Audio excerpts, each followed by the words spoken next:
Welcome, everyone, to Chirping Zebras, episode 10. I'm Mark Riley, alongside GENO BINDA. And along with our esteemed producer and media man. We'll just go with Josh Dolan. Josh Dolan. This might be the worst intro to any episode ever. I don't know. Anyway. Bill Burr's. I've listened to Bill Burr's podcast. He's butchered a few of them. All right. Oh, yeah. Well, you just got to stumble into a few of them, you know? Oh, yeah. Well, we're here from AOA Studios in Beverly, and it's the best place to do a podcast. If you're looking for any recording needs, podcast needs, you got to come up, see Zafir, Mike, and Cam, and they'll take care of you. We're sponsored by Referees Crease, the best referee company around. Yeah. And also we have Moby Cuts, our favorite barbershop, along with Berardi Irrigation out of Canton. So if you need your lawn sprinkled, go see Gabe. Nothing like sprinkling the infield, I'll tell you that. Although I don't drink anymore, so I wouldn't know what that's about. So we had some stuff happen this past week in the hockey world. Yeah. And some controversial stuff with the Massachusetts D1 high school hockey championship. Yep. All right, and we'll get into that in a minute. But, where a goal is scored and there's no replay, you can't go back, you can't fix it. And what do you do in that situation?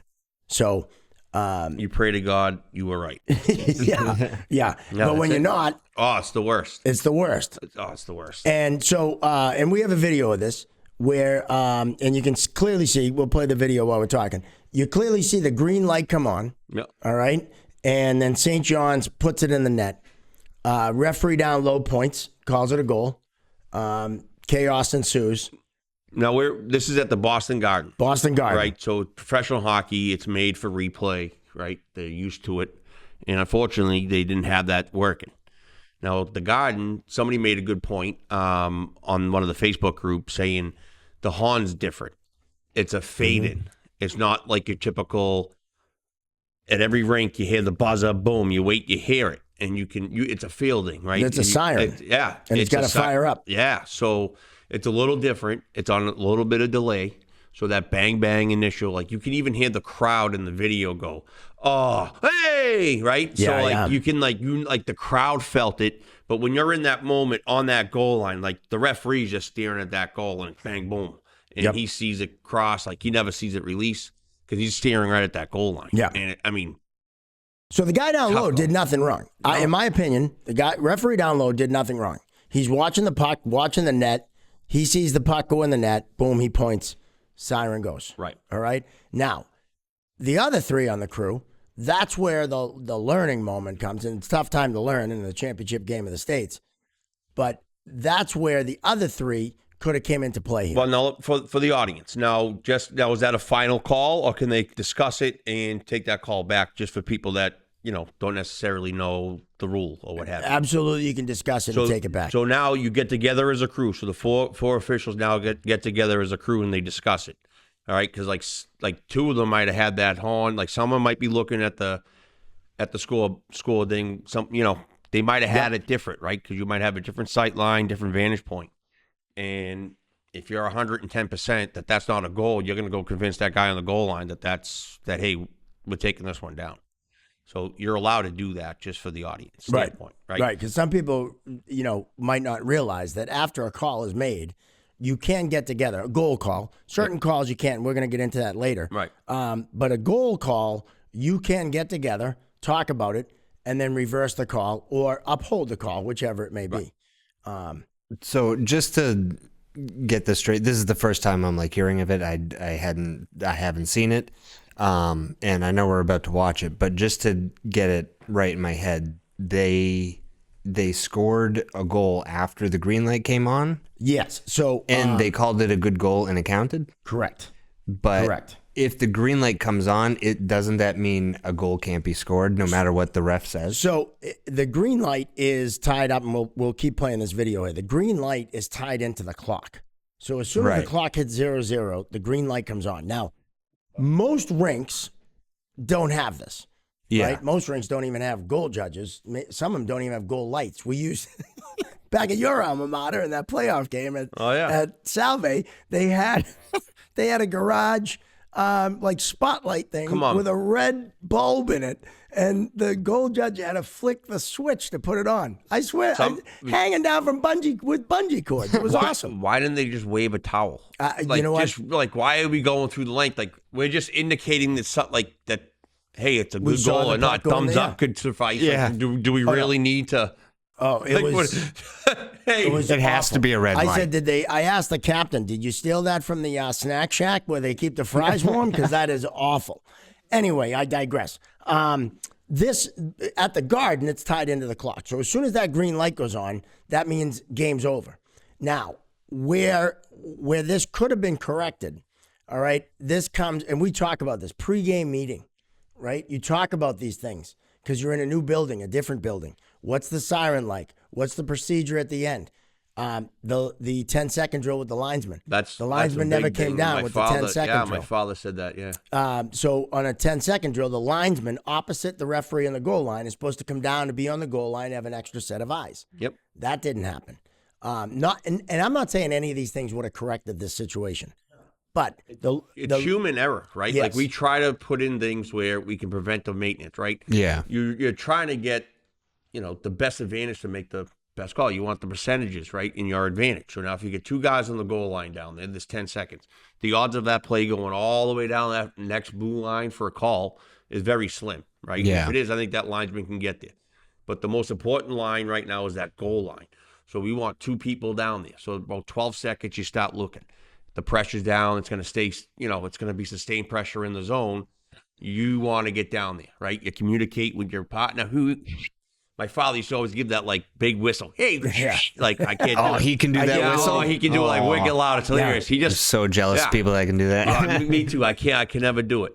But he used to love doing it, like, just buzz right down that goal line. And it was just, you're always in the game. Like, you always, like, big moments. You're going to manage big moments and big games. And, Yeah. you need to be in it. Like you said, what are we doing pregame? You're not even, you're talking to each other in between at the timeout, at every whistle. Hey, 30 seconds. Don't forget the 10-second drill, like that 1 minute. Hey, stay alert. watch the clock. Yeah, watch the clock. Watch the especially clock. You always watch the clock. With under 2 minutes to go in a tight game, one of the linesmen, every time there's a whistle blows, got to go up and check the clock to make sure it stops. Right. Because if it doesn't stop or puck goes down, you're always checking, did it start? Because if it didn't start, you don't want someone yelling, the clock didn't start, and in your head not be counting. Yeah. If you see the clock not start, okay, 1 Mississippi, 2 Mississippi, you keep the count so that when the whistle blows and the clock didn't start, I got it. We got 5 seconds. We're going to take it off the clock. Or Well, if you really want to get out of there, you can just about 10 seconds. That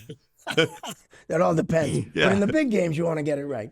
But like those are the things, like, watching for that green light. If you're the high guy, right, you're kind of, you have to be aware every second, and you have to be aware of these little things. Yeah. So if you're aware of that and you see the green light, as the high guy, you could blast your whistle. Yeah. Right? I mean, I don't know if you agree with that, Gino, but Say that again? if you're the high guy in that situation and you see that green light go on, you can blast your whistle. Well, yeah. I mean, that's why in any game I do, when the buzzer goes off, I still blow my whistle. Yeah. Because players sometimes, they're in tune to the whistle. I don't know. It's something that I No, learned coming that's up. a good one because, it's just an extra, hey, we're done. Yeah. Right? Like officially making it like done. But that's the only time that high guy should ever blow the whistle, though. Right. Like, don't ever, like, I had a guy do that to me in high school, and he was an older guy, and he was around forever, and I was on the goal line, and I was, doing pretty high-level hockey, and, like, get a couple of high school games during the week to fill the pocket up, and the guy didn't trust me, and I'm right on the goal line at Milton, and I'm looking right down at it. The puck's sitting there right behind the goalie.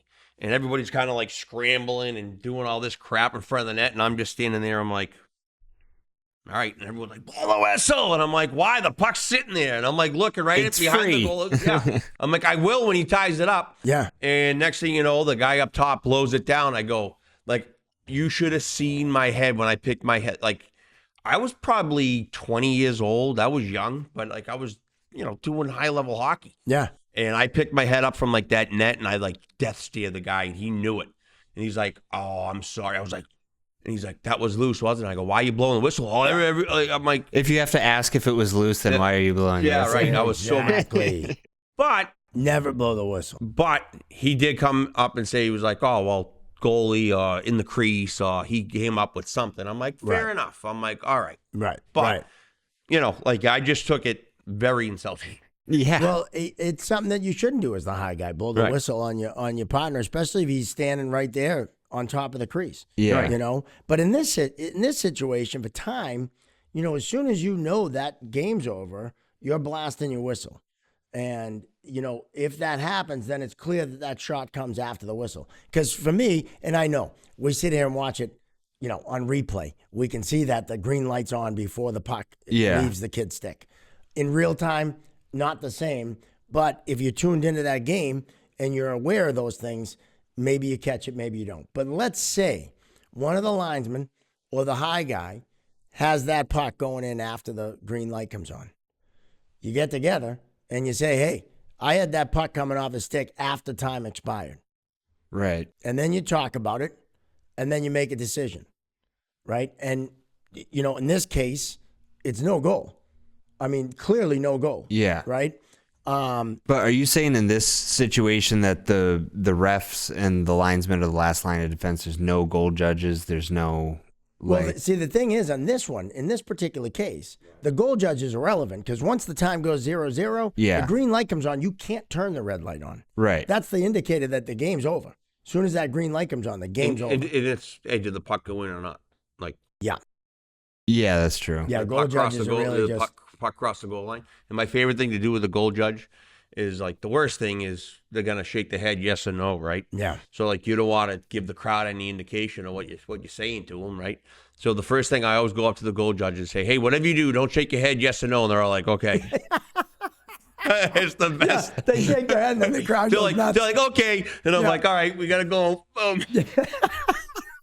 Don't shake your head. That's outstanding. That's funny. But yeah, so in this case, they could have got together and said, hey, now I don't know. Maybe they did, maybe they didn't.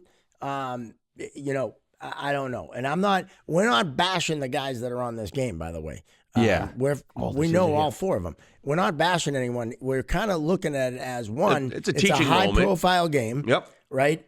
And it's one of those situations where it could happen to anybody. Any one of us. Yeah. Any one of us. And it's one of those ones after the fact, you're like, fuck. And now, you know, there's, unfortunately, there's video. Yeah, right? There's video, but we're talking milliseconds. If you want to see it, sorry, speaking of video, this is a clinic, by the way. On positioning, net presence. Come on, look at that. Come on. You kidding me? GENO's pumping his tires tonight. No, I think that might have been tough. Oh no, this is me here. That's Notre Dame, right? Yeah. So all right. So speaking, I had a very similar situation in this game here. I just pulled up. This is a regional final. No, this is a regional regular game. First game of the play-in. Unbelievable game. Notre Dame played North Dakota in Albany. Now, Albany doesn't have any hockey or whatever. This was a penalty shot. So anyway. It's a good washout, too. So Albany doesn't have an American League team that plays out of there anymore. So they haven't had hockey in that building forever. So all the connections were all messed up. So nothing was in sync. So when you go in, you need a burnt-in clock. So we just had... I showed you that play with 3 seconds left in the Frozen Four earlier. Right. This was the third time I had Notre Dame when they scored with like under whatever. So this was the burnt-in clock here, right? So it's 0-0. We go in. Now here, this one's a goal. Right. So we go in. We had two different views. So we're like, well, which one do we use? So one video showed 0.4 on the clock. Right, 0.4, one showed 0-0. And the NCAA is going to love me talking about this right now, but but it was one of those similar things, right? This is the only thing I could think of was thank God I had replay. Yeah. And thank God I wasn't the one on the headset when we went into the booth because I don't have patience. And we were in there for like 14 minutes. Yeah. You don't have patience? No. So Tufts took the thing over. Like he was great talking to the video replay guy in the NCAA that was up there. And, you know, we were like, just tell us which camera angle we have it. So the burnt-in clock was the overhead. right? And that was the right one to go with Okay. because that was in sync with the game clock. But and you see the light go on with the 0.3. Yeah. That's on a delay because it was all different. It's all different wiring. So Right. the way they were trying to break down and explain it to me the next day, I was like, do we get the final or not? Like, I don't care. Like, that's the only thing I care about. Did you, so was it a goal? No, we ended No up goal. taking that down. But that would have been the third time Notre Dame would have done that. And I had the first two, that would have been the third one. 14 minutes is a long video review. I think it was something crazy like that. It was probably about 11 minutes, maybe. I say 14 because that's what it felt like. But I remember taking my helmet off during the review at some point, and Dave Starman was on the call, and he was great. He had a couple of good bits on. Like watching the whole thing. The next day was like I got up and I started pacing. I'm like, this is way too long. I was like, I haven't even taken my helmet off yet. I remember taking that off. I was like. I mean, it slowly turned into like you're on the phone in a hostage situation. Yeah, it was wild, Instead but of- you know, Notre Dame was kind of like pissed at us, like afterwards, like going down the tunnel. I'm like, listen, what do you want us to do? They were like, Right. well, that was in. I'm like, well, it wasn't. I was like, Right. I go, we had to go off the one with the burnt-in clock. I go, that's the one we went in, not the television feed because that was on a delay. Right. And the one you show out, that was the television feed.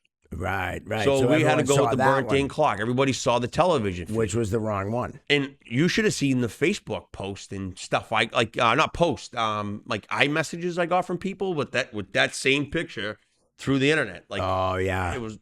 But that just goes to show you how hard it is to get it right. Like we have all this technology, everything talks to each other, and it's still not right. And you're supposed to be expected to get it in like a millisecond. That was a Like, great hockey game too. Like North Dakota played their hearts out. Like it was a great Who ended up game. winning? Notre Dame won. That You know, I the hate time- their helmets, by the way, but I mean, good for them. then they played Mankato. They Too played shiny. Minnesota State. Yeah, their helmets are shiny. Yeah.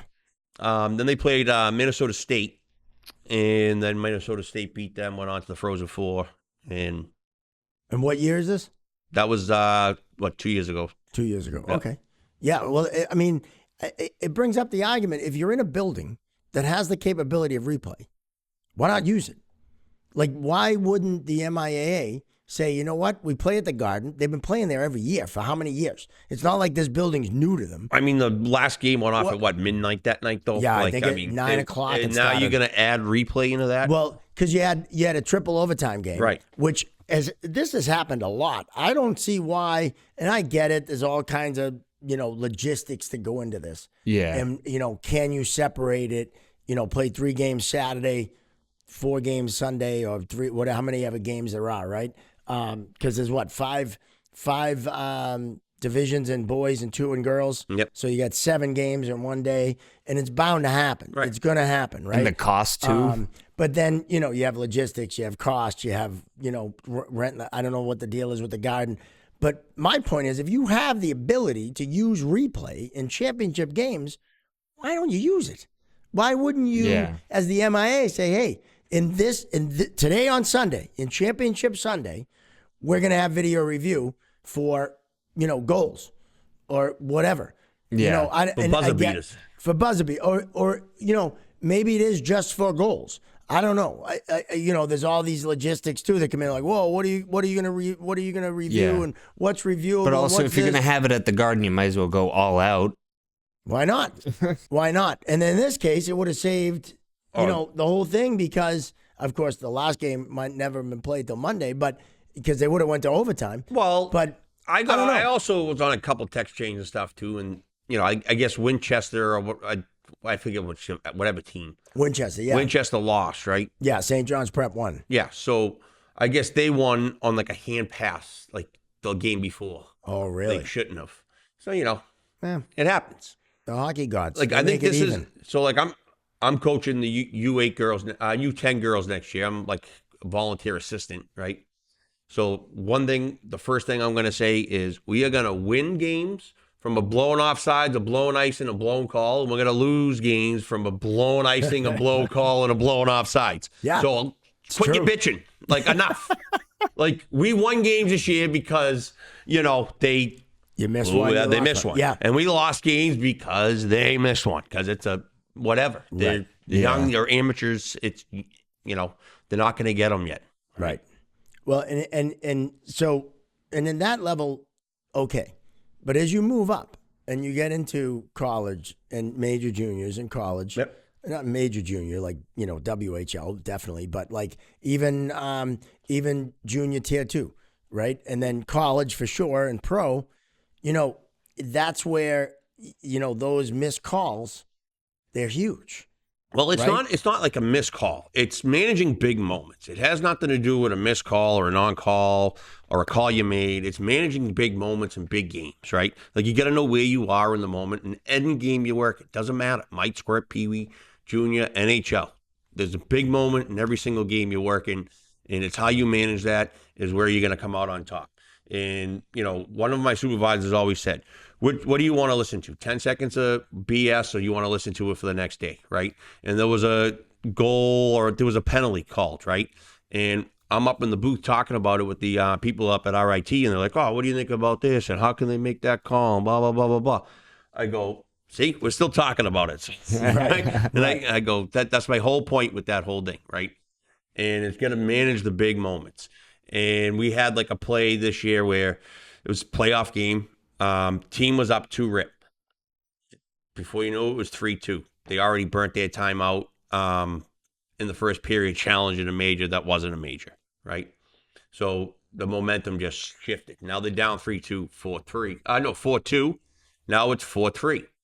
Okay, so now they're down a goal. They were up 2, now they're down a goal.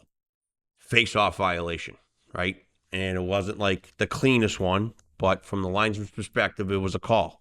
Then we had one going the other way, right? So I'm like, face-off violation. Yeah, face-off violation. Wow. So we had two in a playoff game, yeah. Wow. So then we had one going the other way. And then, like, I hate this term, but, like, when I was in the office the next day talking to the coaches, the assistant coach, oh, that was a makeup call. I go, a makeup call? I don't even know what that is. I go, this is college hockey. I go, what's a makeup call? I go, it was 2 face-off violations. I go, if they didn't call him, I think I would have been pretty mad. Right. Right? I go, there's no such thing as a makeup call. I was like, it was a call. And I go, they have to make it. I actually stood up and clapped when he made it. Now, I know there's people The second watching. one, not the first one. The first one was tough, but that swung the momentum because now they scored on the power play. Now it's 5. Now it's, instead of being, 4-3, battling back, now they just lost their chance getting back into the hockey game. And that's the whole point that the coach was trying to make, right? Like, make that, you want that call to be a crystal clear good one, right? You want one where you watch the replay and there's no question. And that's where you want to be in a playoff game. And you want to, sorry, I'm going off on playoffs. We talked about the penalties and how they're different in playoff games, right? I just watched the game 3, winner take all on Sunday, and there was 7 penalties in the first period. And they could have had 9 to 10, probably maybe 12. But it was, they didn't want to play hockey. They went out and just, all the aggression in the first period. Yep. And then they played hockey second, third. It was a good hockey game. But, it was just one of those, like, hey, playoff game, like, you think you got to go in there and not call anything. They had to. If they didn't, it would have been a disaster. Oh, yeah. Yeah. Well, and I know there's probably people at home watching or listening that are saying, fuck you, Geno. There's makeup calls all day. Oh, yeah. And I guess... To be honest, I was thinking game management. Hey, we call it game management. I don't call it makeup calls. Right? Well, I think what If you people don't replay the realize video, you is, can see me being like, "There's makeup calls." Yeah, is that what the live people are doing? well, here's the thing. You don't make them up in the sense that you don't create penalties that aren't there. No, you just don't want to miss the next one. Right. The but you next definitely, right. Like if you have 3 or 4 in a row on one team, you're definitely looking for one on the other team. Now, whether or not it comes to you or not, that's a whole nother thing. But you're definitely looking, right? But you're not going to make it up. Not make up, but make it up, right? You're not going to say, "Oh, there's a trip." No, it's not. It's not like you're looking. It's like, listen, my height and awareness. I'm aware of the situation. No, I don't have marbles in my pocket, Coach, but I'm aware. Listen, Trust me, I'm looking for one on their other side. If something happens, I'm putting my arm up. Like, I'm not here to stick it. Like, they're like, "Oh, why are you sticking up my ass?" I'm like, no, dude, just 3 in a row just happened on you. So like the other night, same thing, right? College hockey game, 3 in a row, bang, right on the team. They figured it out. Hey, we're not taking any more penalties for the second and third period. 1 penalty, right? Coach goes, hey, they only have one power play from the second period on, blah, blah, blah, blah. I go, that's what presented itself. I go, Right. What do you want me to do? Like, the Right. game changes. The game presented itself that way. But sometimes do you make a call that you feel shifted the momentum of the game, and you're like, I don't want this on my conscience, and you're like, if I see something, okay, that's good enough for hooking, taking that, and then just to even it out? Or In the No, ideal you world, want to create a standard, right? You want to create a standard, and some nights that standard might be a little looser or tighter. It all depends, right? And all depends on how the teams are playing and how they're responding to, little stick slash here. If it starts getting up hotter, higher, round might go up, right? yeah, And the game will dictate itself, but you don't want to miss one, then miss the next one, and the next thing you know, someone's getting run. Because if you lose control of the game, that's how it unfolds, right? Like, Yeah. especially pro hockey, right? You Oh, miss, yeah. oh man. Well, So- and here's to answer that too is that you're not going out and looking to make a penalty call, but right. you also don't want to. And here's one of my favorite terms to use to coaches: you don't want to impugn your own integrity, right? So if you're going to call a hook that's not a hook, just to call the hook, well, now you're impugning your own integrity. Yeah. You're doing something that goes against your fiber as a referee. So, but at the same time, you'd like to get one on white, but I love when coaches say, "You owe me one," and I go, I owe you shit. I say, "I owe the bank. That's who I owe. My credit cards. I don't owe you anything." And they'll go, "Oh, you called 3 in a row on me." Well, tell me which one of those 3 wasn't a penalty. Yeah, right. And I love when they go, all of them. And I go, Coach, Now I we might know be who's- bad, but I'm not that bad. And now we right? know where we stand. Okay. And then, and so, or you use the old line, if that happened to your player, would you want me to call a penalty? Yeah. And if they say no, I always go, okay, I know where we stand, and I skate away. And they go, or if they say, well, yeah, I want you to call, well, why are we having this conversation? It's very simple. But there are times, and we talked about this before, there are times where you make a call, and right after you put your arm up, you're like, fuck, I shouldn't have put my arm up. Like, that really wasn't a penalty. Yeah, it was just Right. a knee-jerk reaction. And you were like, You thought it was something, and it wasn't. Or, from your angle, that was a trip. Right? yeah, And it's we kind of talked like that about- reaction, like when your girl thinks you're saying something else and she starts yelling at you, and you're like, "That's not what I was going to say. That's I not wonder what if I I was going to have say. it." That was just a knee-jerk reaction. You thought I was going one way." Well, we're not going to get into that. I'm just making it relatable. Yeah, no. But it's true. But I think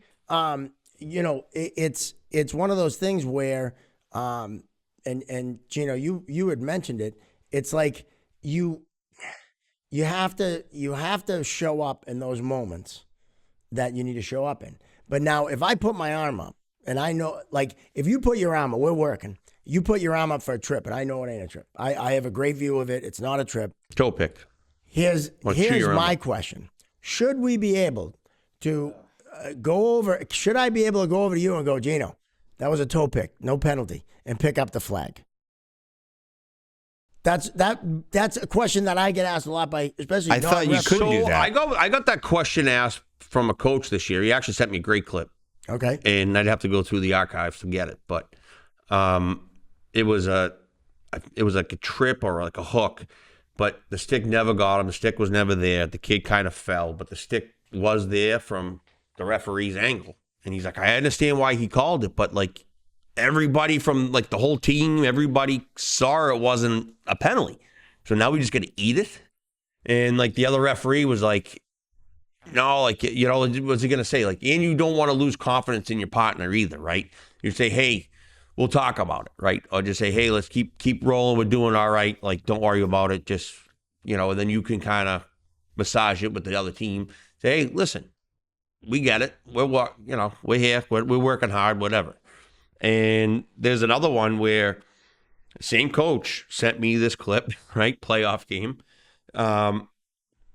From the referee's angle, it's a hold. And he's looking through the net, and the play happens. You just see the guy go down, arm goes up, hold. Now you see it from the stand side, and you're like, ooh, that's a dive. Right? Because the head back, boom. And that's the view the coach has. Coach is going Right. loony. And now the referee up high doesn't see it because it happens behind the net. It just to him, he's looking through the goalie, boom, and it happens on the other side. So it looks like a hold. Everybody, it smells, looks like a hold, everything. And he's like, well, what about the linesman? He's like, well, what about replay? And I'm like, where does it end? What about the where Zamboni does it guy? end? What did he see? That brings up, I mean, you can't have every minor penalty overturned. But that one led to the game-winning goal then. And there it is. Right, in a playoff game. So it's like, right? And then like all night, it was good. Hey, they did a great job all night. I understand why, but it's like, we want to be perfect, and you can't be perfect. You can't be perfect. And it's so hard. Well, and I think having 4 guys on the ice, too, has changed it in that the expectation of the fans, of the players, of the coaches, is that there's 4 of us out there. So how are you missing stuff? How are 4 of you missing this, right? And it's a great question to ask. Yeah. I mean, we are human, and there are things that we miss. But with 4 of us out there, you would think that someone is going to pick up on a major penalty that happens or a puck hitting the net and coming back into play. There's been a few in the NHL level that led right to goals, right? Yeah. One against the Bruins. Those kind of things, you hope that someone sees it. Yeah. Now, does it happen? No. But there are those times where, and I did this, it was in a midget game, or U16. Little person game. Politically correct. Little person game. Where I had a great view of it. My partner's arm went up, and it wasn't a trip. So when he blew the whistle, I just called the kid for diving and evened it up. And now I can get away with that because, I've been around for a while. Yeah. Right? Well, any referee can get away with it. Just make the call, do it, and have the confidence. Anybody with the confidence can do it, right? Have you guys ever done the thing where you call a dive and the penalty? Yes. I'm like, well, yeah, it's called the dive. It's called a hook embellishment, right? but And if it's embellishment, is it not a hook? Like, all right. So this one here, this was just a standalone embellishment, standalone dive. This was a great call, and this happened Sunday in. Ready, watch. See him? Yeah. Yeah, that was Nothing a dive. happened. He just dove right down. He just jumps right down. He just fell. Like he got shot. Yeah. It was an unbelievable call. Yeah, you got But there sniped. definitely are those ones where if a hook happens, right? But then the kid throws himself back or, leaps in the air. That's when you can have a hook. Yeah, with dude, I've been all over these videos all year. Here we go. And this was a call of the Hook week. and This was Wild Bill, right? Yeah, Wild Bill. Right? There it is. Actually, some people argue that this shouldn't even be a hook. But it's like a whole. See, he gets the free. I think it was interference. I think he gets the held free him. hand in and around him. Yeah. He impedes him. Right so why does he there, have to fight through that? Yeah. And then he sells the stick up. Yeah. And, the argument there, too, it's the. But also, was the stick preventing him from playing the puck if he wasn't so focused on embellishment? See, right like the, you could argue White interfered with Blue cutting in, but he's entitled to, to that ice. But why would a player dive when he's on a breakaway? I don't know. That's what the coach That's the asked new me. age. And I That's the new I age. don't know. I go, you got to ask him. I go, Right. why'd he try to sell the call? Right. he was looking for that penalty shot. Yeah. Yeah. And my question to the referee is he putting his arm up if that kid doesn't dive? And he didn't have his arm up yet before he dove. No, he didn't. But it was good patience. He let the play out, right? And he goes, okay, I got them both, right? Because if the kid just skates down and grabs the puck and goes in for a shot, I think he might have had his arm up. Yeah. Actually, you know what? He might have had his arm up early, but either way, Right. he let it breathe Yeah, he let to it see breathe. what happened. And the result was, the kid dove. It was a so great- he's an Yeah. idiot. But it was a great call. I thought I had no problem with that call.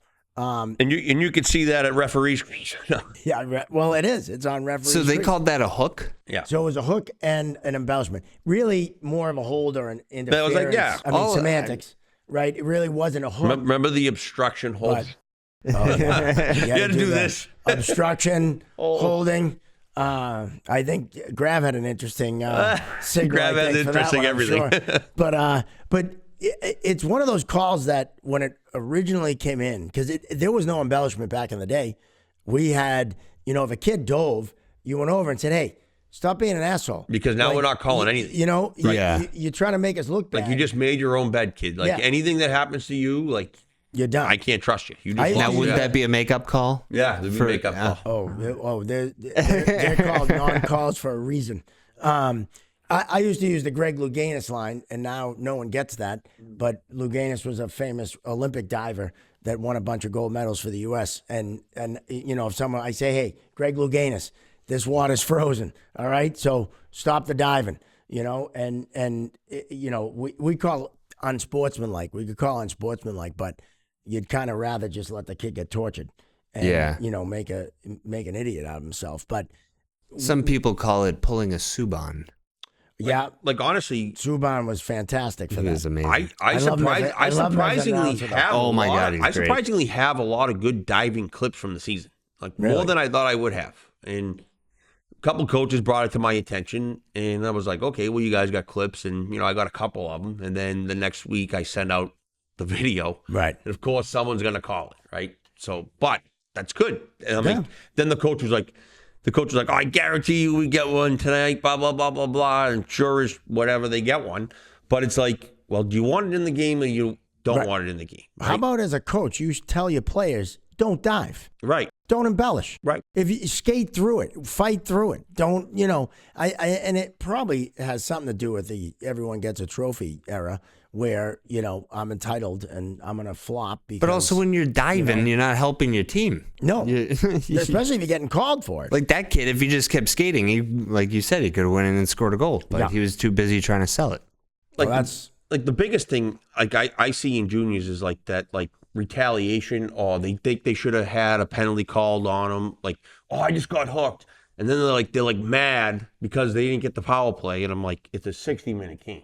Yeah. You're going to get plenty of power plays. Like, they're going to call good ones. Like, whatever you just felt or whatever, it's not a good one. Yeah. Like, play through it. And then they get mad, and then they take a major. Like, I've seen it. Like, they just go run around and then, like, spear someone in the pile because, like, oh, this referee didn't call me that hook. So it's like... Maybe my thing is, like, if you're going to get that mad because you feel the game's outcome is going to come down to this one little thing, then you don't deserve to win. Right. Because if that's going to make the difference between you winning and losing, then you didn't play hard enough. A coach said once we need to be 2 to 3 calls one way better than the other team, right? Like two our way, 2 their way, and we're going to get some bounces. They're going to get bounces, but we just got to be better that night. Yeah. No matter what. And one of the coaches always comes, like he like refrains from sending video or whatever because he's like, it's not why we lost the game. He goes, that's not why we lost the game. Right. It's just frustrating. Blah, blah, blah. I go, so I'm here to decrease that frustration so those mistakes get minimized. Like we don't have them. Like if we have 10, I want 5, and then I want 3, then I want 2, then I want 1. You strive for perfection. So you only get better by learning and experience. And the guys that are experienced, it's so much smoother watching them work than guys that are inexperienced for whatever reason. And this past weekend, I had 2 semifinals, and I had a set of veterans on and a set of young kids, and both of them were fantastic. Like Nails did a great job, and the veterans are the vets, and they're gonna probably move on because, they're not there yet, but they're right there and they're just as good, if not probably better. Who knows? But it's a good problem to have, but it's good to see a couple of young kids, in the mix, right? And working hard. And these 2 kids, like one of them was 16 years old, pounding me every day. Hey, and he weighed like 90 pounds soaking wet. My father would be like, dude, like, he can't. I'm like, he's better than the fat slobs you're putting in. Like, this kid, he's going to hustle, he's going to skate, he's going to get out of the way, he's going to call penalties, and he's going to tell a coach to go pound sand if he has to, right? Like, and he would travel from like an hour and a half just to go do some midget hockey, just so we could have good games because they weren't in his area or he wasn't getting them in his area or whatever. And same thing with the other kid that was on the game. He was 15 years old, 16 years old, in high school, started working, and, just took to it. And what you put into it is what you get out of it. Right. Well, and it's good that they're getting the opportunity. And at the end of the day, the best officials should be working the best games, right? So, and that's kind of, I think, gets lost too in certain leagues, right? Where, well, this guy's been there, so we're just going to put him back in. That doesn't mean he's the best guy, right? And I mean, let's be honest, you see it in the NHL. Well, the same crew's working the final he did last year, so careful with that. Well, no, but honestly, they were great all year. Like, I hope they go all the way. Who knows? But I'm going to be fighting for it. But you never know how those things flop. You need, like I always say, you need the stars to align. Yeah, and it doesn't have to do with who's playing. Yes, it does. And what conference they come out of, and what conference the referee works. So how it works in the NCAAs for the officials, it's you can't work. So you're a part of your conference. So if you work, say, Atlantic Hockey all season, and you did 15 games in Atlantic Hockey, I think it's 12 or 15, and you need 20 games total in Division I to qualify for the NCAA tournament. But if you work Atlantic Hockey and you hit those 12 league games, which is league hockey, like, so the non-league games don't count. But if you hit 12 league games, you're considered part of Atlantic Hockey. So when it comes to the tournament, you cannot work any Atlantic Hockey League team. If I'm a referee, that's probably where I want to be, right? Because, they got one team in. No offense, it's a great league. It's very competitive. And, we got two great teams in the finals, and both teams should be in that tournament representing. But, I mean, there's just so much college hockey that's really good out there. And, the odds of, an Atlantic Hockey team moving on are very slim. So our referees have a great chance of making that Frozen Four or that, national championship game. In Hockey East and ECAC, if you're a part of that crew, you can't do if I work Hockey East all year. So when I worked the finals, it sucked because I was rooting against all those teams to lose. Yeah. Right? So if they win, so for my 5 years in the NCHC, right? It was North Dakota, then Denver, and then Duluth ran the table. So for 5-6 years in a row, it was all NCAC teams. You did your one and done, or I went to the Frozen Four twice. It was very fortunate. You get in that token game, but it's fantastic. They still send you, and it's an honor. And it was one of the best experience of my life. Going to those things, it's being selected is phenomenal. This is blowing my mind. There's a playoff push for referees. Yes. And that's what my wife says that all the time. She's like, it's okay, you want to go to the Stanley Cup final just as much as the teams do. That last game of the year is my Stanley Cup final. September, my whole focus was working the final in the league you're working, and then getting selected to work the NCAAs, and then you get selected to work the regionals and final, and then you go to the Frozen Four. Is there a way to measure referee standings? Well, all year long, you get rated, and so at the end of the year, you got all the conferences. So usually every conference has a final, and the final crew that works that game usually goes on in the NCAAs. And most conferences get 2 crews, some get 1. And I hope we get 2 this year. We deserve it. But most of the time they'll send 2 crews to a site or 3 crews to a site. And it's basically, 2 semifinal games and then a final in the regional sites. There's 4 regional sites. And then they'll have the Frozen Four. It's in Minnesota this year. And you get evaluated as you go throughout the playoffs, so that if you have 2 good games in a row, chances are you're going to move on. If you royally fuck something up, chances are you're not going to move on. I mean, it kind of comes down to your performance once you get there. And the teams have to win too or lose, right? You need, so if you're in a regional final and say Hockey East, I'm there representing Hockey East, and I got BU and BC over on the other side, I know I'm not working that final game. I'm going to work this one, and then that's the only game I'm going to work. But I still have a shot at getting to the Frozen Four if all those teams don't, pan out. And it's just it's a sit and waiting game. It's you're wicked anxious, but is there any kind of way to predict, which teams are in your ecosystem, and if they're good enough, you're like, oh, I got a real Well, good yeah, chance. they have the rankings all year. So like right now, hockey like BU, BC is 1 and 2. Yeah, then you got like Maine's in North there. Dakota and I think Denver or St. Cloud of Denver is like. Yeah. Like, yeah, they're like the NCAC and Hockey East are loaded this year. Yeah. Last year was Big Ten. Big Ten kind of ran the table. Yeah, they ran the table last year. Yeah. Pretty much. Should we pick a few refs to like root for to make? So this is that's my wife's Netflix documentary. Like follow them through the season, right? Like That's how my fun, movie like, script. right? So like I'll tell you through a couple of those like seasons, like I've had some like tough weekends. And like I come home and I'm like, this ain't the year I'm going. I'm like, get pissed off. And my wife's like, will you shut up? Like, you're going to be there at the end anyway. And I'm like, I better be. No. It's like, it's so nerve wracking. But like, I go in, like, I get nervous for a Friday night in October. It's because like it reflects on your whole season. Like, if you start having bad games October, November, what the hell's the point, right? Like, you're leaving, you're grinding it out and all that. And that's the whole thing. It's like, it's the grind. It's getting to the rink every night and being good and being on top of your game. And it's like, you know, you care about your craft, care about what you do. Yeah. But I'm going to put you on the spot. So the NCAA does it that way. Mm-hmm. Do you agree with that?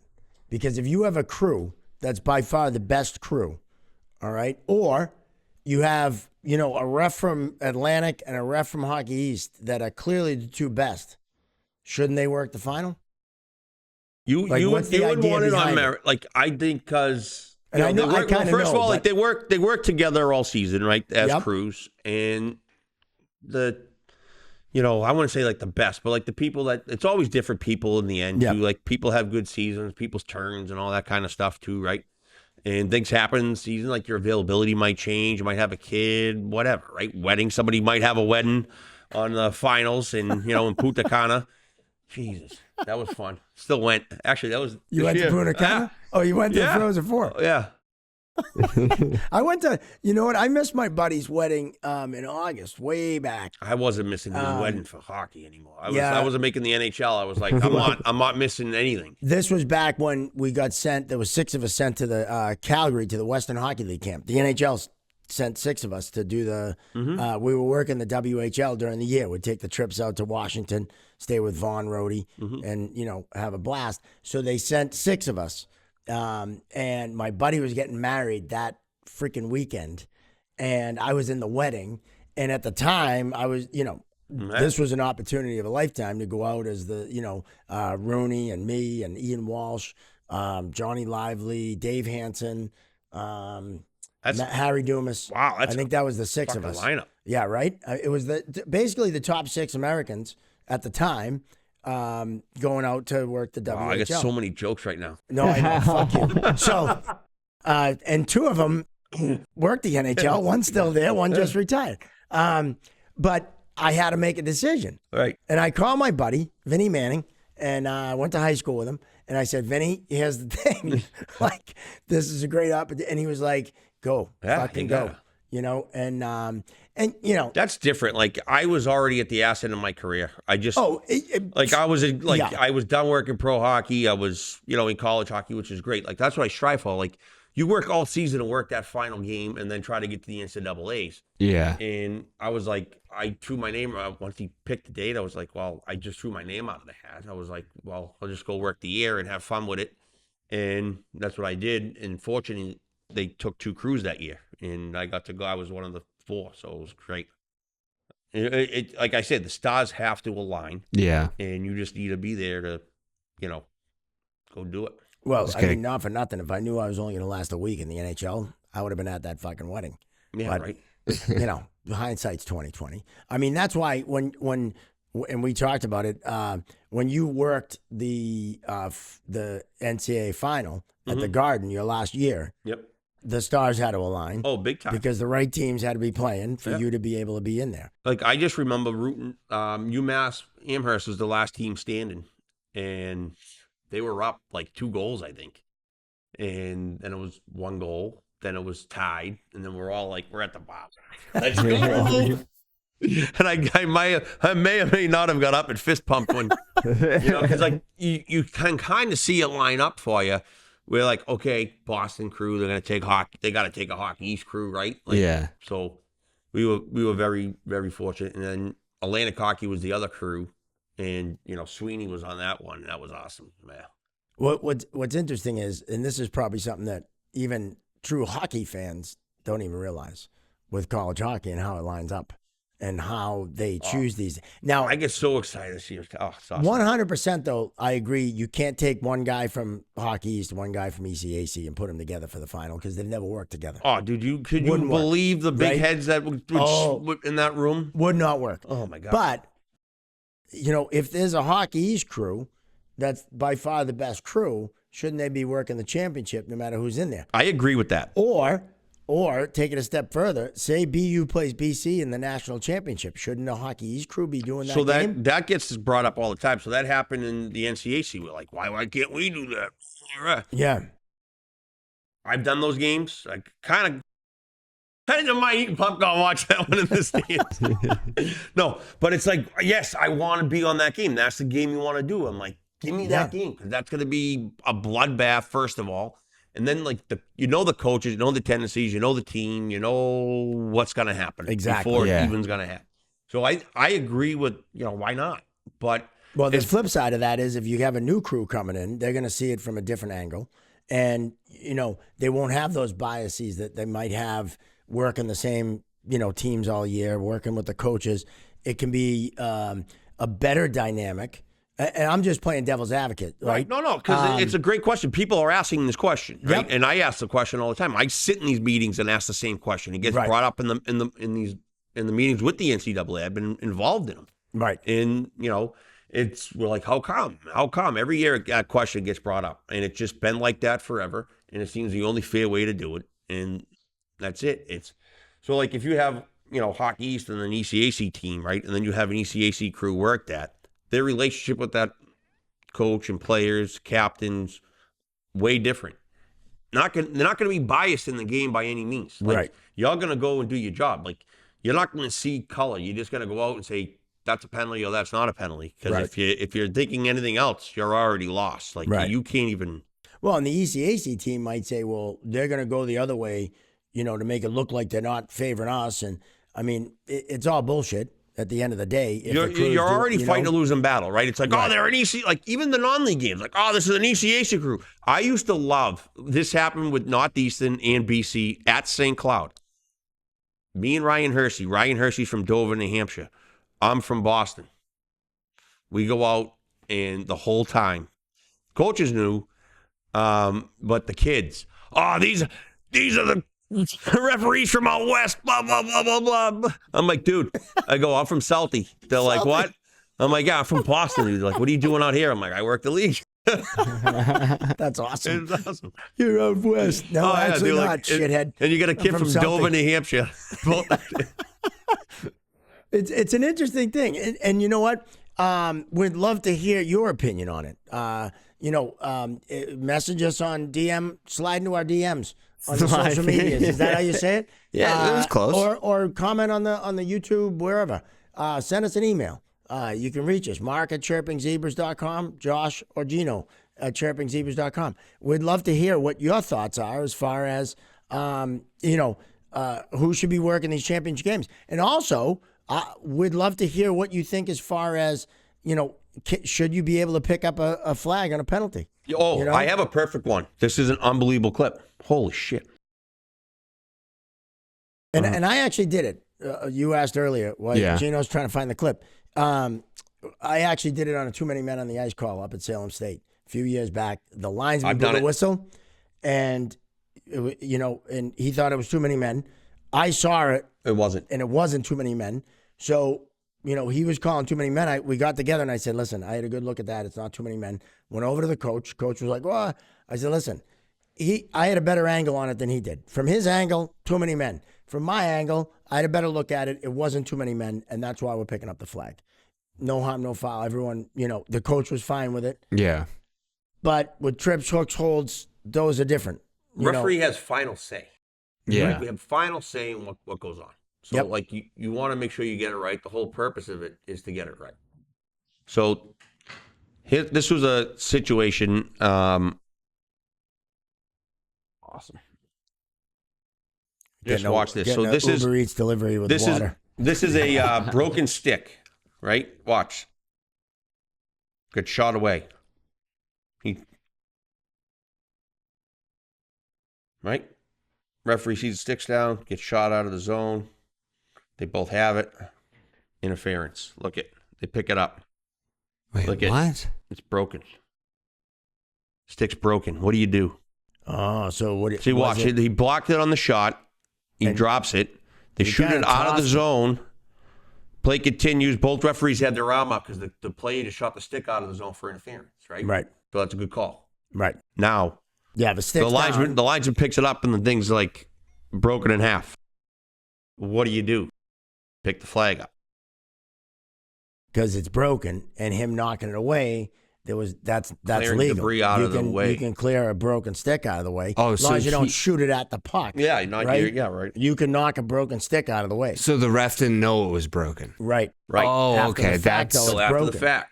So now what do you do? Okay. Now, Because I knew it was broken. I was like, why is he calling? They didn't realize all it. They just see it on the ice. Oh, okay. Now it makes sense. They didn't see how it got there. We're watching it on video 6 times, right? So now, did they end up calling it interference? They did. Yeah, they upheld it. Oh, man. Now, what's your call there? What would you do? I think I would have taken the call down. I think I would have picked the flag up and said, we don't have a penalty here. And that's the 10 seconds of BS, right? And what happened when I showed up at the in the press box, we were still talking about that play. Right. Right? And Yeah. I clip it and Right. now we got to... Well, yeah, because you Now we got something to talk about in Chirping Zebras. But I think in that case, it's like you have to pick it up. Like you're creating a penalty that doesn't exist, right? Because you can knock a broken stick away.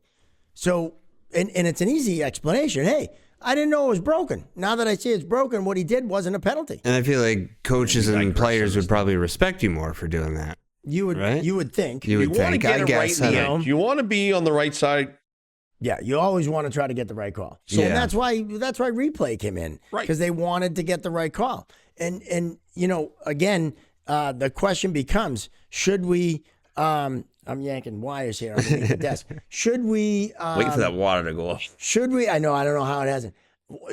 Should there be an official, a referee, not a Yahoo, a referee off ice watching the game?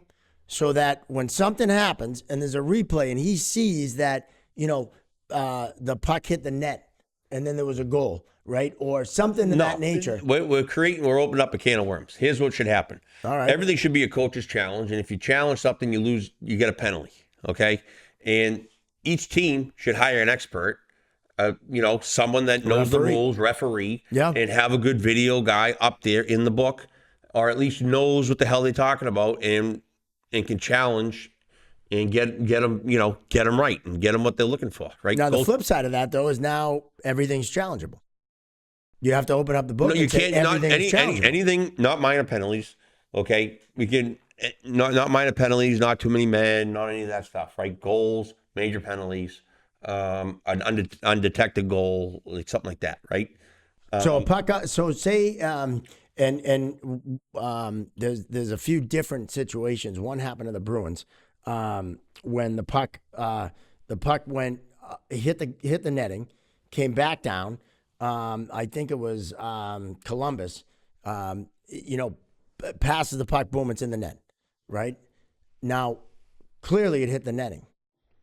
That's not challengeable. Not in the NHL. No, but I know it's not, but I'm saying, shouldn't that be challengeable? Yeah. It should Like, be. where do you stop if you're just going to make it all on the coaches? And how many times can they do it? Right. Endless. I mean, they can do it endless, right? But you run the risk if you're wrong of Getting a penalty. minor penalty. What if Right. we add once a game, they can do a fan vote, Oh, like a like a American Idol? Yeah. yeah, or like Everyone get on their app. What like, was that all right, show? this- Phone a friend. Yeah. That has Oh to- yeah. Who wants to be a Who wants to be a millionaire? millionaire? Good Regis. Where you just all, Yeah. it's either red or green. Yeah. It's like the emperor, thumbs down, thumbs up, right? Penalty. There's that guy. Yes. That guy on the other line. Google it. Hey, what's the question again? But what I think anything that has to do with a goal should be reviewable. Yes. So like if the puck hits the netting, comes back into play, and they put it in the net, that's got to be reviewable. Like, and then again, it comes back to how did 4 guys miss it? Well, shit's fast. Shit happens. People are locked into certain things. They don't see it or whatever. That's a whole nother argument for another day, why they didn't see it. We could break that all down like we did on the goal, right? But it's like, you want to be perfect and you can't be. It's tough. No question. It's happened more than once where a puck did hit the netting and came back in. Now, of course, it's happened in playoff games. Happened a whole bunch. In the Foxborough Wednesday Night League back in the day, in the college and pro division, if it hit the netting and came back in, it was a play on. Yeah, geez, I was thinking that. I told the kids. Rob Murray, oh my God, he was a Providence coach, and he lost his fucking mind. Yeah, the kids from, I think it was Suffolk. I told them, hey, if it hits the net, because they were playing most of the kids from Curry, and this was a few years ago. You set me up 3 games every Wednesday. Yep. And I said, hey, if it hits the net, goes back in, it's a play on. And they're like, oh, okay. Sure enough, not like 2 minutes later, boop, comes back in. They're like, you're not blowing that? I said, I just told you I'm not blowing it. We're playing on here. But to preface everything, right, you're playing 2 25s, and you got an hour and 10 minutes to play it, or an hour 15 to play this thing, right? Yeah. Now you get 10 to 15 goals on each side. That's a lot of whistles. And then you got offsides, and you got icing, you got this, you got that. They're messing around. They're not even playing hard to begin with. Yeah. Pros back in the day, that Thursday night league, they would play and they're out for blood. Like these guys now, they're out there just running amok. So it's like, okay, is this a real game? You really want to play a real game? I'll ref a real game. But if you're just going to be goofy, then I'll call it a goofy game. Get your skate in, and half of them you can smell the beer off them and everything else, right? So it's like, right, like why am I going to be serious? So like people are like, oh, they're playing off the net, these idiots. Like, no, we're not. It's a summer spring league that they're not taking serious either. So, but the pro one. But that's that hockey brain. No matter what level it is, you're gonna treat it like you're in the NHL. Here's a play right here where the puck clearly goes off the net. Right. This is the Detroit game. Right. So the shot comes in, and it clearly hits off the netting. Right, and it comes down and actually hits the goalie in the back and goes in the net.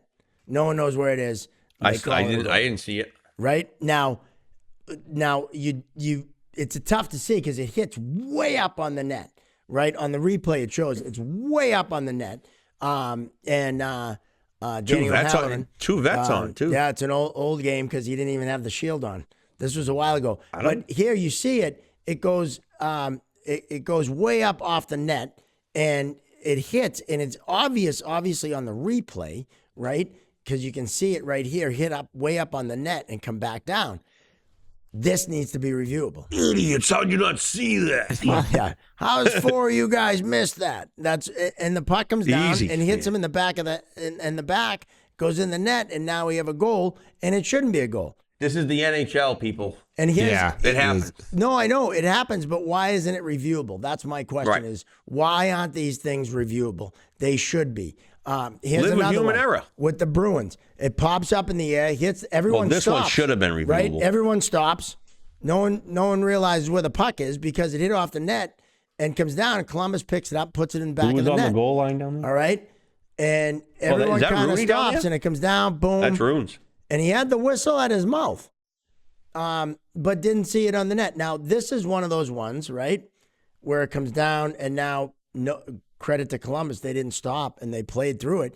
This is one of those ones where the guy on the goal line is not going to see this. No, They're not going to see his this. eyes. He's got to stay.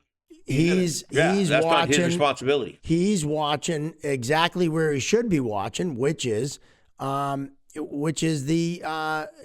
the goal line. Now right? why not? Like, you watch for the goal line infractions, this and that. Like the second you go like this. Oh, that's when someone's something getting happens. Smoked.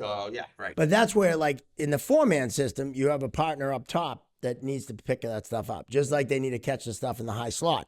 If they're not watching in the high slot and watching for those, cross checks in front of the net, and they're puck watching, that's when they miss stuff like this, right? The referee on the goal line, and in the 1 and 2 system, like we used to do, when you're the only ref, you have to watch that, right? You just hope that your linesmen see it if you miss something. Yeah. You know?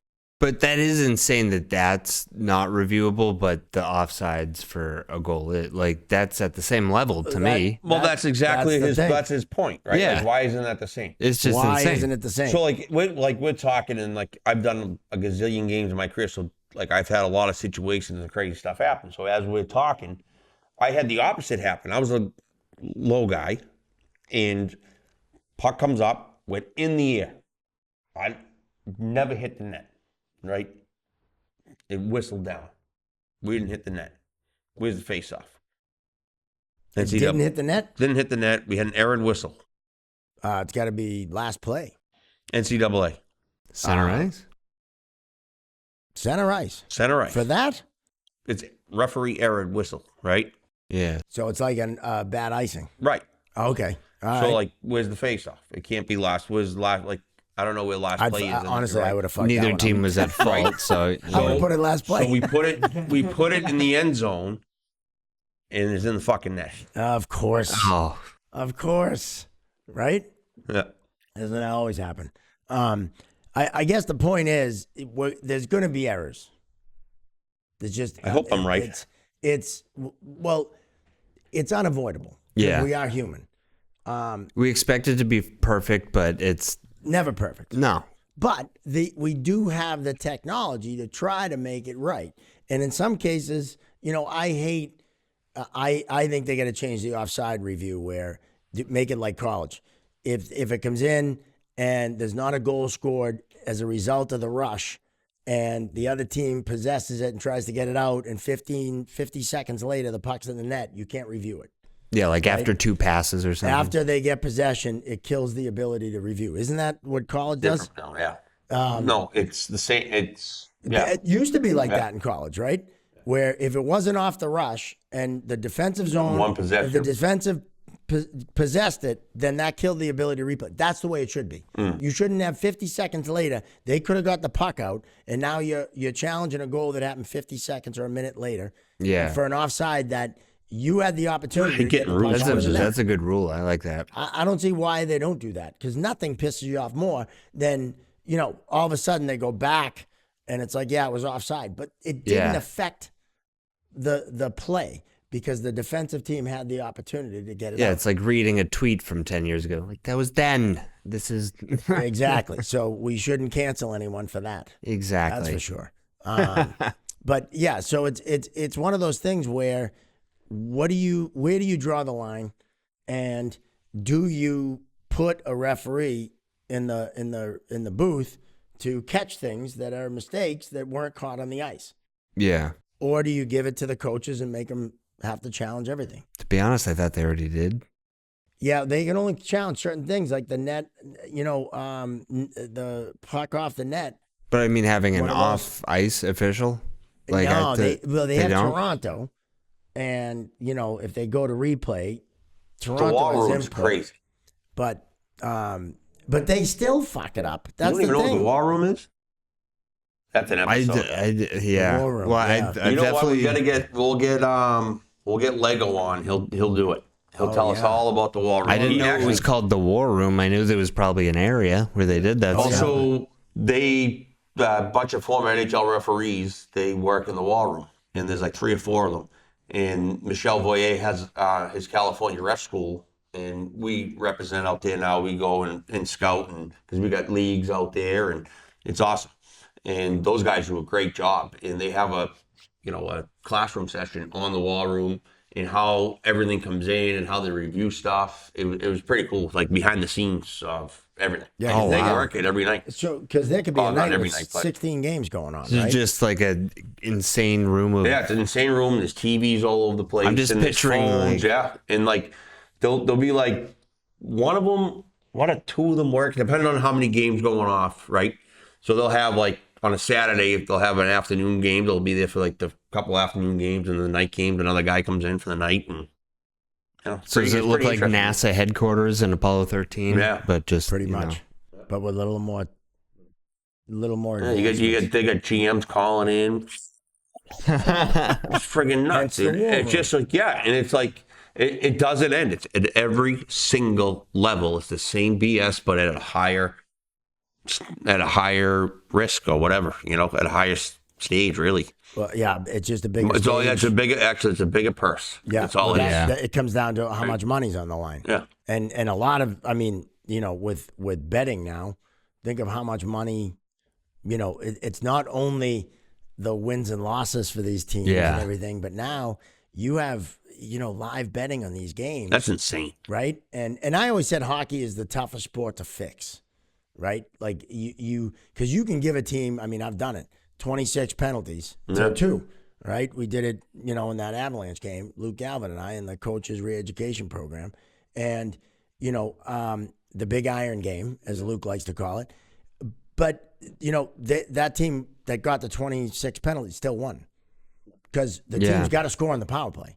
Like, you can give as many power plays as you want, but that doesn't mean it guarantees the goal, the goal. I would never bet on there to go in, like call penalties because of they weren't penalties. Right. Well, that game, we didn't make any up. No. We just called it really tight, and we made a point to the coach that, your nonsense isn't going to be, put up with anymore. And I think he got the message for the rest of that season. I don't know about now, but.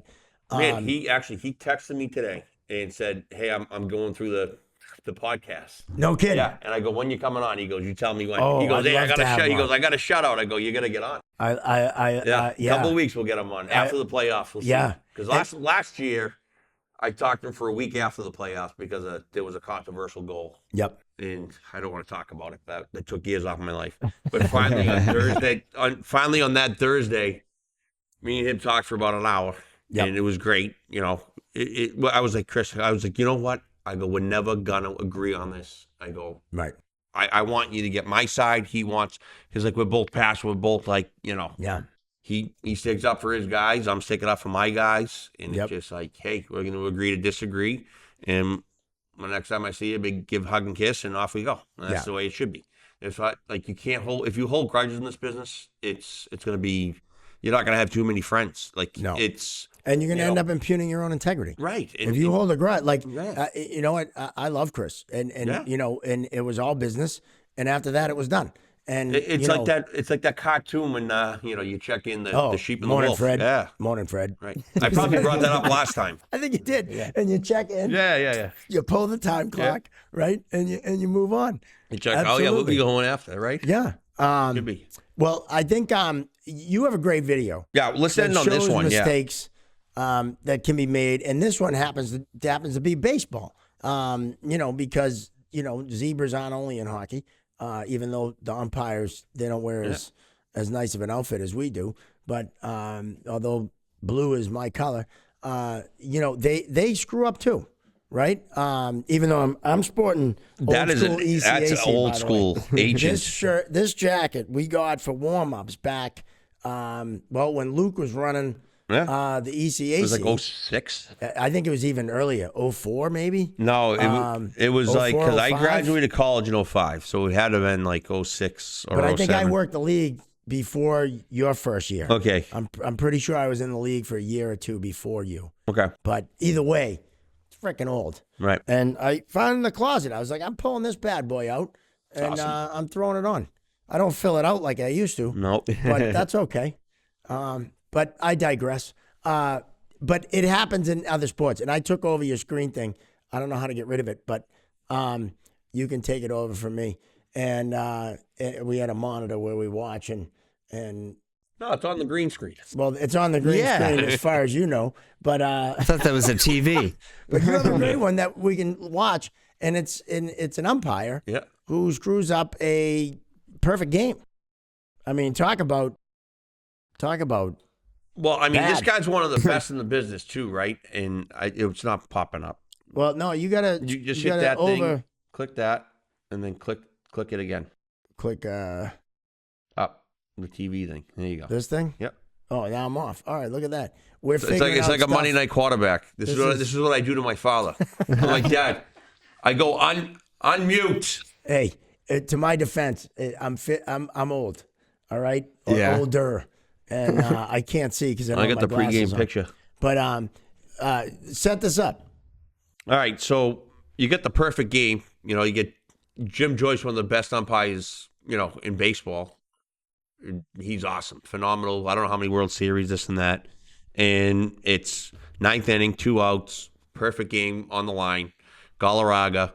It's a little grounded to the second baseman, or the first baseman gets it. Pitcher goes to cover, and it's bang, bang. And he ready to punch out. Yeah, and the last second, he goes, "Hah!" And my father always says, like the big moments, you want to be on the cover of Sports Illustrated for making the right call, not the wrong one. Right. Right? So that's mental preparation. That's being in it, not like 60-minute hockey game, right? You're never letting up. And not saying he did or didn't. This is a very bang, bang play. This is just like that, the goal we showed at the beginning of the podcast, right? It's no different than the goal we just showed. There's no replay. There's no nothing. They didn't have replay then. Right. And you got to live with it. And it's a perfect game. This pitcher probably never even came close to another perfect game. No, Yeah, that's not. That's definitely a want to get away moment. Yeah. But if you know, and if you play it, we watch the replay, right? It's clearly like even the runner can't believe it. Right, yeah, right. Even the runner's like, "Oh my god!" Like, did I just? And everyone, you know, they're like, "What the fuck?" But when you watch the replay, clearly he's out. He beats the runner to the bag. Boom, right there, he's out. He's like a foot early. Yeah, I mean, it's not even close in the sense that on the replay, it's not even close, right? But here's my point with this, and I always tell young guys this: go with your gut. Yeah. His gut was out. Yeah. Because he started, and then he thought about it, and he called him safe. Right. Go with your gut. I even tell my students this on a test, right? If the right answer is going to come to you, and your gut's going to tell you it's right, but then you think about it and you talk yourself out of it. Go with your gut. Linesman, same thing. If your gut tells you that's onside, you wave it. Now, is your gut right all the time? No, but I'm guessing it's up in the high 90s. Yep. Because, you know, physiologically, you know, the way we evolved with that for a reason, right? Yeah. And that's what I always tell people is go with your gut. You know, if you think your arm should go up, put your arm up. And you'll probably defend yourself better, too, if you go with your gut. Well, you know what? And here's the thing with major violent penalties. I always say when you see a major penalty, when you're tuned in, when you are, and yeah, it comes with experience, but when you're locked into the game, when you're in sync with the game, when that happens, your arm just goes up. You don't even think about it. With a hook, a hold, yeah, you're going to pause a second to see what happens to let the play develop and breathe. But with, you know, a violent cross check, your arm should go up and not even think twice about it. And that's your gut telling you you're not even thinking. Right? It's like that the book your dad recommended, Blink, I think it's called. Yeah. Fantastic. And it all has to do with the fact that your brain works so freaking fast, it makes a decision quicker than we can even imagine. That's why you got to play chess out there too. You know, you 2 steps ahead sometimes, right? Yeah. Yeah, and so it's one of those things that and I think too often refs get themselves in trouble when they don't allow their gut to take over and they think too much. And I think it happens in playoffs. We can talk about this more in another episode, but I think in playoffs, refs get in their own head and think, oh, I don't want to be a part of this game, or I don't want to. And when they see the cross-check into the boards from behind and they don't put their arm up, even though their gut's telling them to, that's when they get themselves in trouble, right? Yeah. Because when the guy gets up in two hands, now you got to call it. Yeah. And it happens a lot. I think that's why there's a lot of fighting right now in the NHL. If you notice, there's an uptick in fighting in the NHL right now, right? Well, they need ratings. Well, that's true. But when are they going to learn? I think it has to do with, honestly, the fact that the violent shit is not being called the way it should be. And it sells. Violence sells. Violence sells. But you also have, you know, if I get cross-checked in the boards from behind and I look at you and your arm's not up, well, fuck you. I'm taking it into my own hands. Right? Yeah. And I'm going to stab the guy. I'm going to shish kebab him. I'm going to cross-check him back. And next thing you know, now it's a shit show. Well, it's more violent because the instigator penalties, it's so stiff, right? Stewie talked about it. Yeah. Am I gonna miss all this playing time? Then my points go down, my production goes down because I just got 2, 5, and 10 for like basically what are now wrestling matches. They're not really good fights anymore. Right. And because no one fights. They're not fighters.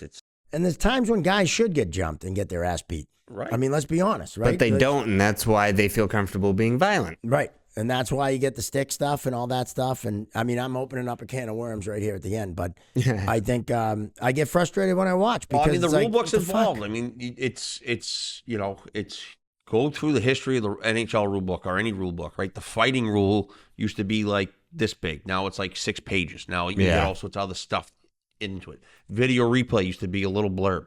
Now it's 2.5 pages in the NCAA book. And it's all sorts of different criterias and different things. So you got to know 18 things right off the hop. You got to know what 9 you can go in to review on your own as a referee and what 9 have to be challenge only. Yeah. Right? Like right there, you have to memorize 18 things. And I mean, talk about a 14-minute delay. I feel like if there's any more than just 2 people fighting on the ice, the delay of the referees talking is so long now.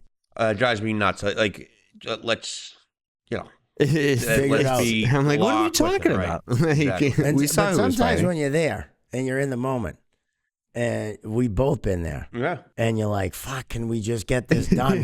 Yep. But you can't because you're trying to figure out so many things and you're trying to communicate things and, and you're hyped up and there's emotions going. The longer those things take, the more unsure the referees look. No matter which way. Even if with replay, without replay, it's like, what are you guys doing? Like I tell that story with my father, making all the calls. It's like, well, who's in charge? It's like, well, is the linesman making all these calls? Are you making all these calls? Who saw what?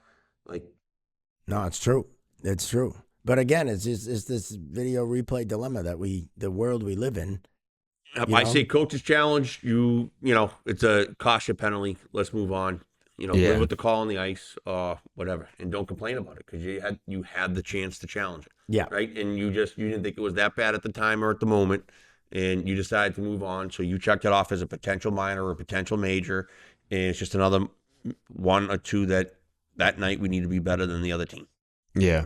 And I like the unlimited challenges, but you get the penalty. Right. Yeah. Right. But I think you do have to expand what you can challenge. So I feel think free to this was challenge. good. Feel free to challenge us if you want in the comments or with an email. Our website, the merch is going to be up. Apparently starting a e-commerce business on a website. A lot more involved than we thought. It's bananas. But it is annoying. we're close. We're very close. there. Jennifer Dennis, our website woman, girl extraordinaire. If you need a website, go talk to her. She's on the verge of having it all set. And we should be good to go. Everything's in production right now. Right on. So it's going to be good. So that's going to wrap up episode 10 of Chirping Zebras. Want to thank AOA Studios that we're coming to you from. We also have Referees Crease, our main sponsor. We have Moby Cuts along with Berardi Irrigation. So we thank all you guys. If you're interested in sponsoring us, if you're out there, shoot us an email. Also, like and subscribe on the YouTube and also on all our social medias. And we appreciate you watching and listening.